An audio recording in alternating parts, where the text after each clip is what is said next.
కడపలో మహానాడు పెట్టి నిన్ను తిట్టడం సత్తా ఎలా అవుతుందంటావా? ఇచ్చిన హామీలు నెరవేర్చడం నిజమైన సత్తా అంటావా? సరే గాని చిన్నాయన హత్య గురించి ఆ దేవుడికి తెలుసంటూ చేతులెత్తేయటం నీ సత్తానా? సొంత కుటుంబ సభ్యుల శీలాలను శంకిస్తూ ప్రజల్లో పరువు తీయటం నీ సత్తానా?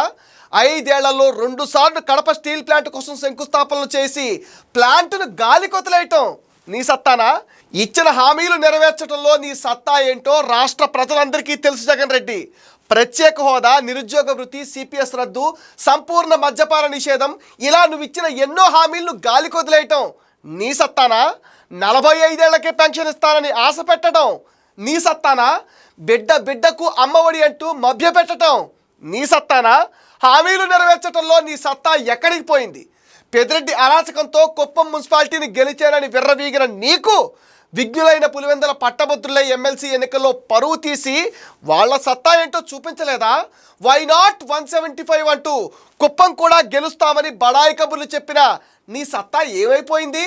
కడపలో కేవలం 3 సీట్లకే పరిమితమై బొక్కబోర్లా పడినప్పుడు ఎక్కడికి పోయింది నీ సత్తా జగన్ రెడ్డి?